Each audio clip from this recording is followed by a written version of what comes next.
pod bay doors, please, Hal. The pod bay doors are open. Welcome once again. I'm your host, Jerry Dean Roberts of ArmchairCinema.com and also ArmchairOscars.com. Seated here with a man that is, I'm sure, someone's oncle, the critic, dare I say legend, from TalkMovieEnemy.com, Mr. Doug Heller. How the heck are you today, sir? I know a great one-liner.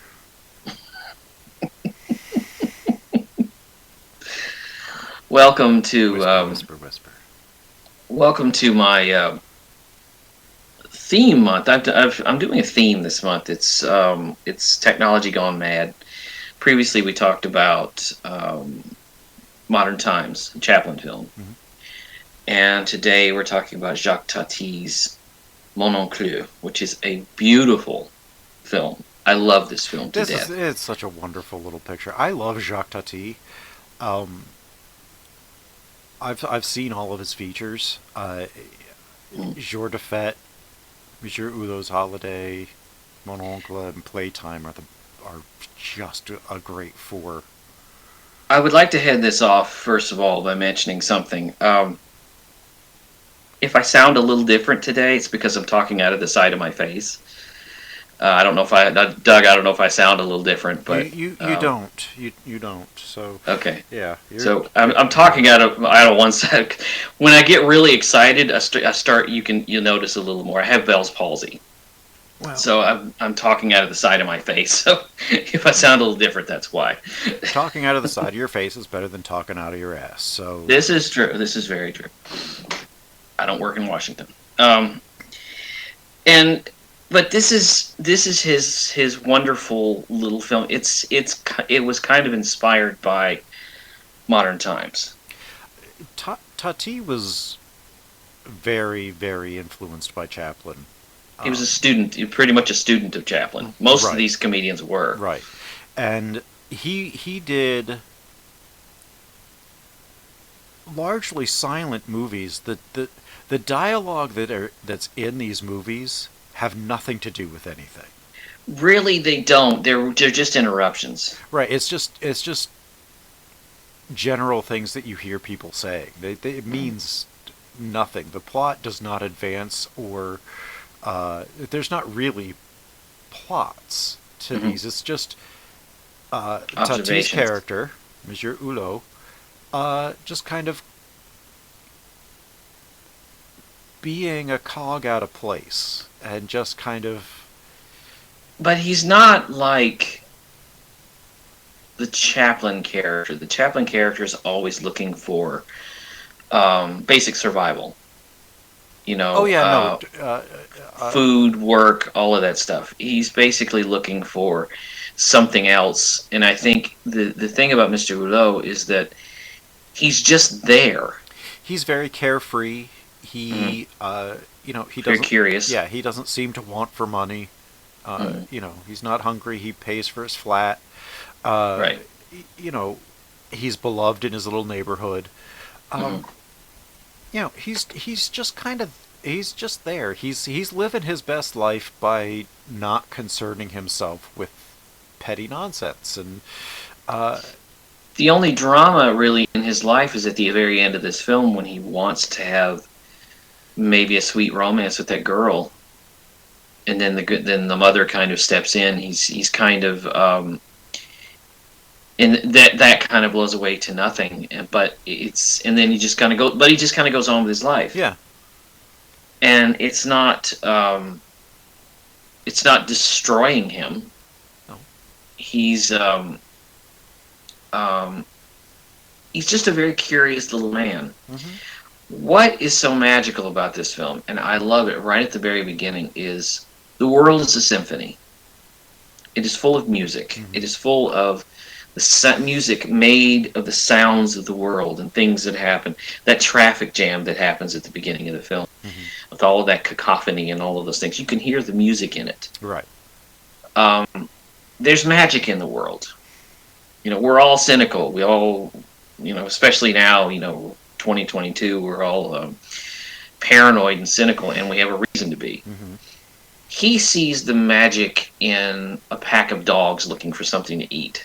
I love how the dogs are the framing device. The dogs are wonderful. We come into the movie with the dogs, and we go out of the movie with the dogs. I love how he procured those dogs. He found them at a pound, and he decided to put them in the film. And when the filming was over, he gave them away to people. And the way he gave them away was by telling people that they were in his film, so that people were say, "Hey, he was in Jacques Tati's film." You know, Right, right, right. it's very clever. He But yeah, I love how the dogs are just almost all through the movie. They're just kind of there'll be a moment, and then the dogs will just be there. Right. Um, but the great thing about this film is that it's a commentary on the progress, the technological nonsense, but it's not an assault on it. Right. Um, Modern Times was an assault on it. Right. Um, there's another film later on. We're going to talk about RoboCop in a couple of months and in a couple of weeks, and that film is absolutely an assault on it. Yeah. I was watching that. I watched Mon Oncle, and then I watched RoboCop. Boy, there couldn't be tonally two films that are so totally different. That feels like going from second gear to fifth gear without putting the clutch in. Right. Right. Well, the funny thing is, content-wise, as far as the commentary on the state of technology, they're not that far apart because they both have something to say about it in terms of how ridiculous it is, in terms of how, in this case, in Jacques Tati's case, the idea of being trendy and having the latest gadget and having the latest this and that, having this this thing that makes absolutely no sense. Right. There's a wonderful scene where he goes into his sister-in-law's kitchen, and the door pops open, and this thing comes out that looks like a coffee pot, and it's bouncing. Yeah. He keeps bouncing it. It's like, what is this? He's what like, this is a weird thing to have in the kitchen. I wonder if all these things do this. He takes a glass out and he just drops it and it shatters. Just drops it and it breaks. Yeah. Can I just say, this house is the most ridiculous thing I've ever seen in my life. I love this house. I do too. It's so ridiculous. You could easily get trapped in this house. Everything that is there in the name of convenience makes whatever you're doing exponentially harder. Yeah, there's a moment when he goes, his brother's sitting there with his son, and he goes to get a chair. And the chair was not made for the human pelvis. Everything is so modern in this house. It's all aesthetic. There's no comfort whatsoever. It's a very, very cold, hard, right. Status symbol. It's not a home. It's made for how it looks. It's not made for function. Right. And the funny thing is, they're trying to say, oh, this is all for functions. No. You have to pick up a device, turn a switch, push the button so that you can flip your steak over, and then put it down, which is apparently easier than just picking up a spatula and going, boom. Yeah. Or a pair of tongs and just turn it over. I don't get how any of this winds up being better, because you're there. You look like you're at a NASA switchboard operation trying to put dinner together. Like click, click, click. Turn this, turn that, turn this. Okay, well, and it's the whole. There's so much that goes into so little, like the egg.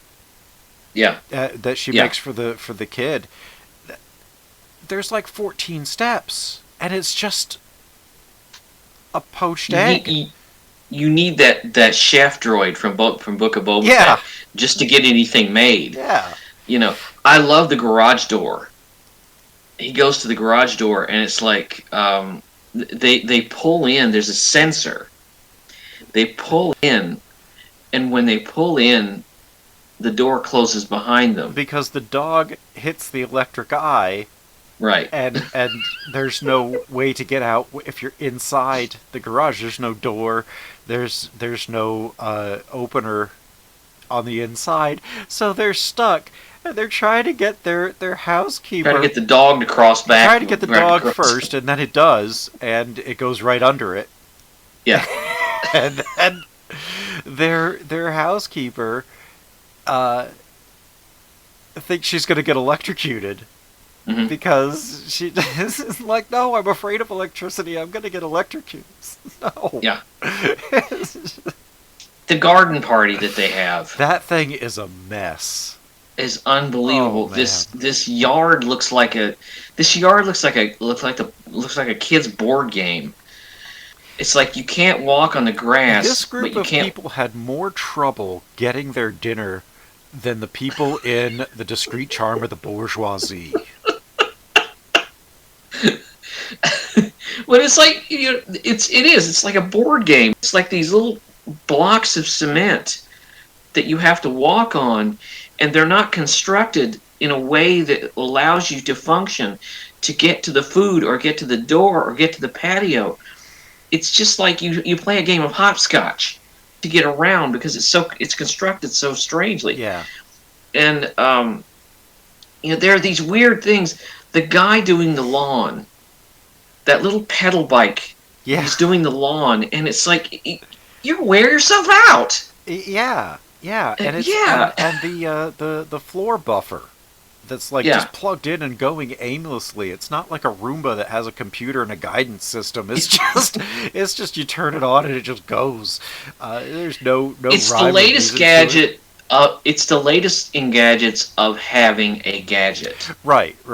This is a these are gadgets to have gadgets. This is a nightmare of automation. This is what Yeah, everybody who is afraid of a smart home thinks that a smart home would be. right. And for all intents and purposes, this is probably what a smart home would kind of end Hmm. up being. Uh, we've got now uh, plugs and stuff that hook into Alexa that Hmm. you can turn things on and turn things off just by, hey Alexa, turn on the light. Hey Alexa, you know, it's, make turn on my phone There's certain charger. things. There's certain things. It's like I don't need Alexa running my house. I just don't.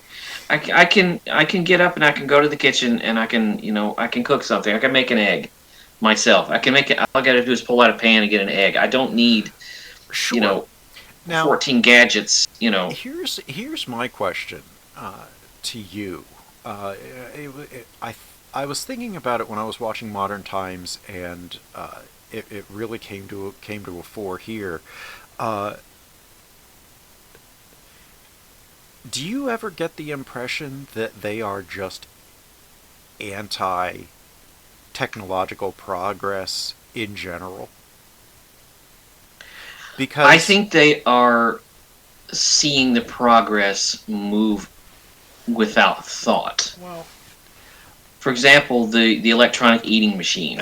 yeah, like but most of the things that they show us that are top of the line or whatever look wholly and completely ridiculous. Yeah, because it's based on if it ain't broke, don't fix it. But we have to fix it so it'll be a little more glamorous and a little more. Right. But It's it's senseless. it kind of feels there's a decisive old fashioned, if we can do it ourselves, why do we need a machine to do it, kind of Right. a mentality. And on one hand I understand that because what they're showing us would be impractical as all get out, trying to live Right. your life in that house. It's you couldn't do it. Uh, you know, anytime anybody sat down on anything, they were just like, "Ooh, oh." He like, falls into that. like it's He hard. falls into that weird chair. Yeah. Yeah, that I mean, I'm even reasonably certain that Swedish furniture designers of the 70s would not have designed that chair. And they made some really, really bad chairs in the Yeah. 70s. It's designed for how it looks. It's designed for how it looks. It's not made for form or function. That's why Monsieur Rouleau puts that chair aside and gets one that's a little more reasonable. and he reaches over and he gets a chair that he can actually sit in. What I find interesting is the father who buys his son these expensive toys, and the son is more interested in just the simple ones. He's more interested in something that's a little more simple. He just wants to run around the yard, and they're like, "No, you can't Right. go in the yard because it's these rock gardens and Hmm. there's no From Parker yeah Brothers. there's no room for him to be a child, Right. and Right. and all they care about, all the parents care about, is how they look to the neighborhood and how they look to Hmm. other people. Keeping up with the They Joneses. don't they don't even they don't have an iota of understanding that this is just making their lives harder. Well, and that's why I like at the end of the film, because there are flashes where they flash back, with the guy. They distract the guy and he runs into the lamppost, and then at the end of the movie, the father and the son um, do that again to somebody else, and it's this cute, sweet little moment between them. It's simple. Yeah. It's not. The love between the father and the son. It's not based on him buying something for him. Right, they just have a little fun together. They just have a little fun together. Now, I'll ask you another question. Hmm. Have you ever seen an a fugglier car than Oh that? God. It is Ugh. a lime green, Yeah. uh, uh, car boat, Hmm. with purple trim and a pink roof. Yeah.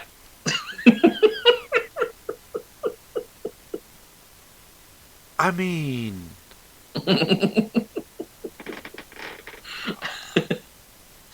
Yeah. and again, all of it is the only thing that the guy wants to sell it on are the features. Hmm. Because he's like, well, how many cylinders are there? It's like, you'll never have to open up the hood. Who cares about cylinders? Come in, look at this comfort. Look at this luxury. Yeah. Look at the seats. Yeah. Right. Look And at the it's like, seats. you know, That's fine, but I have to get somewhere in right. it. And something else that he could have done that maybe he thought of but got discarded would have been to have the brand new car that you're never going to have to open up break Right. down. Yeah. And you find out that the inside of the cabin is the best part of the whole car. Right. Uh, Right. there's no time for that though. The movie's already 116 minutes long. Hmm. Honestly, it could probably have gone for another 116 minutes and I wouldn't have Right. noticed. But I once I did the M. Hulot trilogy in one sit, and it's like one long, gorgeous film. It's like when you watch these films, if you watch them in succession, he is wandering through. It's just basically watching him Oh wander yeah, through. he is. He's the only constant in any scene, and he is always moving forward, moving out. Right. He's passing by. Uh, I I love the tube, the the t- yeah the.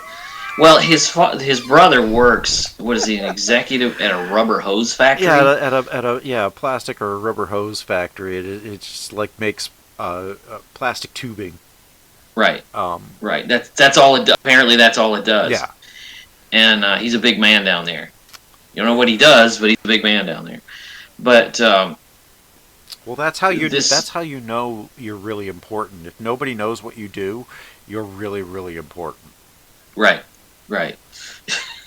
Even you can't explain what you do. Exactly. Um, I'm telling you, I once had an office job that was just like that. I couldn't honestly tell you. I could tell you what I did, but I couldn't tell you what three people around me were doing. I had no clue. I it's the American work ethic. Yes. But yeah, just this whole world that he lives in. I love this. There's a I don't know if you noticed this, but constantly throughout the movie, you will see evidence of the old world crumbling because you do see the town that he came from, Yeah. which is very communal. People are talking to each other. It's a very old way. And it's the same place that he lived in the last one.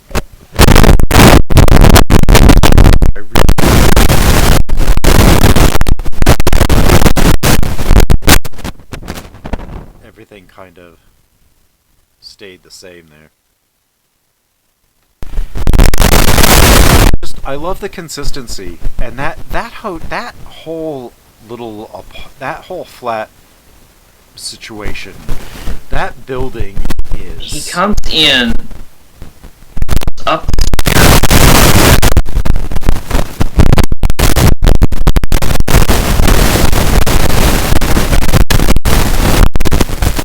and I want to say that that's the same flat that he lives in Playtime, too. He goes back. But he goes in the front door. He goes up the stairs to a landing, and then turns all the way back around, and then comes back down the forward staircase. It's kind of strange. Well, yeah, It's like it's he goes up the side mhm, stairwell, comes up, and then turns. But the top of the stairwell to get to his apartment, which is on the roof, mhm, goes up too high, so then you've got to take yeah, steps to go down onto the roof level to get over, and then you have to go all the way around the thing as like a ramp to go up architecture. around, and then he can open it and go in. Uh, you know, and he just sticks his key up above the door. It's like, why even bother lock your door at that point? Everybody can see Mhm, what you do. right, And it would right, also be the worst hassle in the world to try to get up there to take anything from him. So, yeah. like, everything's pretty well safe, I think, there. But it's the funny thing is that even moments like that, even big comic set pieces like that, are buffered with these sweet moments. I love when he gets into his apartment and he opens the window, and there's in his neighbor's window. His neighbor has a canary in a cage, and he opens the window, and when he opens the window just right, the canary will start to sing. Right, because it's glinting sunlight off of it, Right. hitting the canary.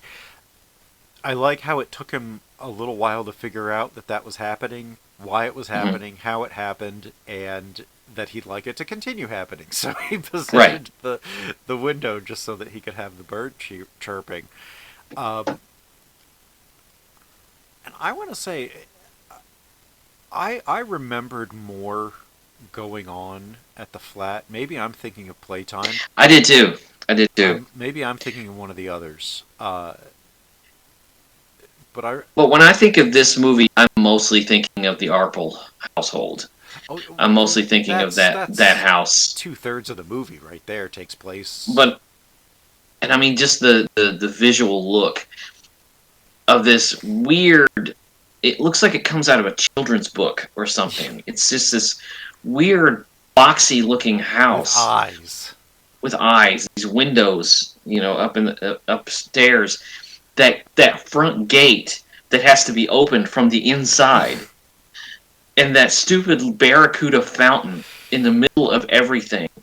This that she only turns on when there's guests. Right, it's not on. She hears the doorbell, and then you hear the fountain turn on, and you can see it spitting up. It's like, they know you just turned it on for them. Why don't you just have Right, this on during the day or something? right, It obviously recycles the water. You don't have to worry about that, but, you right, know, right. I. It's just kind of strange.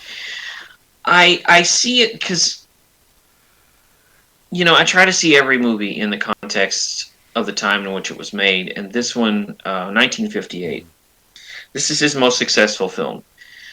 He won the Oscar for this, and 1950s post-war America, we were fully into especially in America, we were fully into that,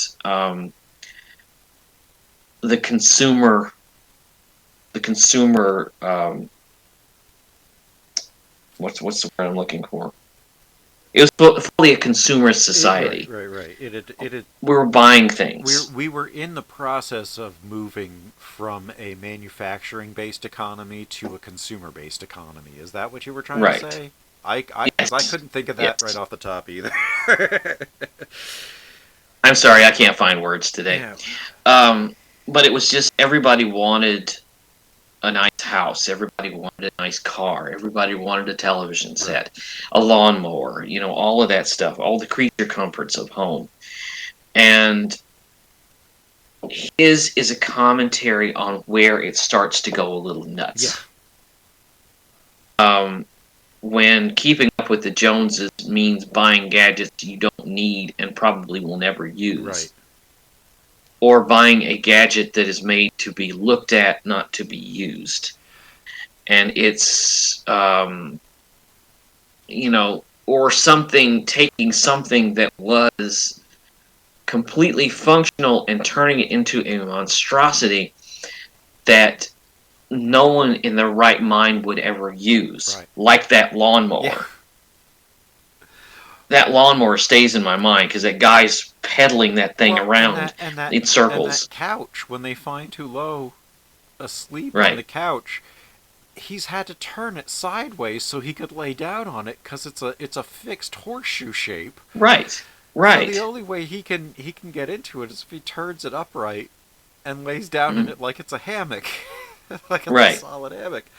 It's like I don't know what you expected from this. Like right. there's no warmth in this house at all.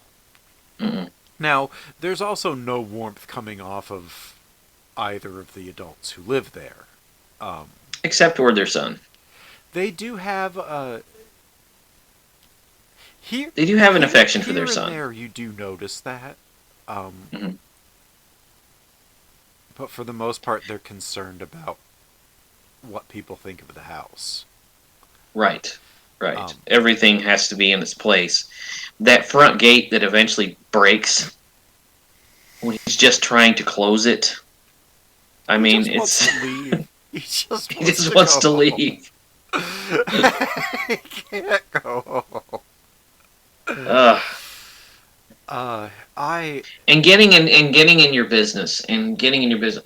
She's wanting to find him a wife, and right, because it's her brother, and right, she's oh, he should settle down, and it's like this girl, and he keeps getting that one girl to laugh. I'm like, oh, hey, they're hitting it off, but they keep hmm trying to push him with the very cold, angular blonde woman yeah, from next door. hmm the, yeah, um, the person who looks so sharp that you could probably cut yourself on one of her chins, right. on her chin or on her cheekbone. Um, who is just not No, no. He just seems to. But the funny thing is, he's not battered around by this stuff. I love the Hulo character because he's not. I mean, even in that was Mr. Hulo's mm-hmm. Holiday. He's not battered around by it. He's just kind of there, and things He happen. just goes with whatever's happening. He's not Right, bothered by any of the things going on around him, and I think that's right. what pisses the people around him off the most. Because Well, he's not, and I consider him. I consider Tati to be one of the silent yeah, clowns because, but he's not hanging from a clock. right. He's not chasing a locomotive. He's not doing any of that stuff. He's not having a gold rush. He's just a guy who just seems to be frittering through He's and just he's almost a spectator to his own right. life. Like he's not. He's just kind of there. He goes along. They're like, "Oh, we're going to get you a job at the factory." Okay. Mhm. He Okay. goes. He does his job for like a day, and then he Yeah. doesn't. And then they get him a different job, and Mhm. You know, he does that Yeah. badly for a day. Right. He's just unconcerned. He's Right. he's the most chill, non-beatnik pot smoking person that you could ever find in the movies. Uh, I love it when he's sitting in the front seat of his brother's car, and it's just like he's trying to light his pipe, and he ends up lighting it with a cigarette lighter, and brother-in-law. it's brother-in-law. He It's his makes a brother note of that numerous times. Oh, your brother brother-in-law. in-law, Yeah. in-law, in-law.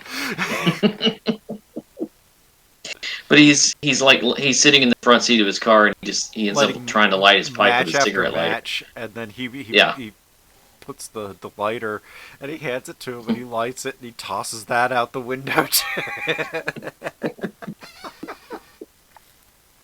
I love this film because it's interesting. It's not battering the world for its technology. I think Chaplin's film is battering the world for its technology. Right, like saying, Um, look at what you've done. Don't you understand that things were better without this? right, Hulot's not saying that. Tati's not saying that. He's saying, look at all this weird stuff. Sure, we need some of it, but a lot of it we probably don't. you've gone a little Right. overboard. Look at the extremes of this. He's showing us the extremities to say, you know, we don't have to push it this far. Right, Whereas Chaplin is showing extremities and going, look at how stupid the things we come up with are. It's like, but you're right. not showing us real things. But Chaplin is his character is working in a factory. You have no idea what the factory does, and it's just this big behemoth, Right. and he's stuck in the middle of it. Hulot would not be stuck in the middle of He that would just factory. walk around. He would, He would just walk yeah, around. he would pass through. Yeah, Um, but yeah, I love this me film. too. That's about all I got though. That's all I got. What do we have coming up? Next time, Oh wait, it's what do we mine, have isn't coming it? up? Yes, I don't think we picked one for the Then end of I'm not January. sure. Yes. um, but we've got we'll have our annual Black History Month Mhm. celebration with some. Got a couple of choices Yeah, ironed out, but I'm leaning towards my first one being a romantic movie. mhm, I'm thinking Love and Basketball mhm. from 2000, which is a wonderful movie. Um, so that's kind of where I am with that. And I don't know if you I'm kind of celebrating in the month of February the work of Robert Townsend. We're going to start very in very underrated man, my first choice is Hollywood Shuffle, which I still have which to is see. I haven't seen. so prescient right now. Wow, Yeah. it is so prescient right now because it's about how the work that black actors could get in Hollywood. Hmm. It's not a well paced comedy, but the message is there. Right. It's not a great comedy, but the message is there. My second selection is going to be Cooley High, which was just recently added to the registry, the National Hmm. Registry, and it's a brilliant film. Yeah. I haven't seen that one yet either, so I'm I'm looking forward to those. Uh, introducing you to yeah. these. Sometimes you catch me. Sometimes you don't. Sometimes I catch you. uh, Sometimes it's a jazz yeah. singer. You had to bring that up, didn't you? You had to bring that up, didn't you? Just a really. Anyway, I think that about wraps it up here for us. You can find all of our back episodes at the podbaydorspodcast.wordpress.com. You can listen to us on iTunes and on YouTube. Hit the like, subscribe, notifications buttons on that. You can find us on Twitter at pod_bay. Copy and paste that over onto Patreon, and that's the same handle. We thank you so very much for joining us in the Podbay Doors. The mission has been completed.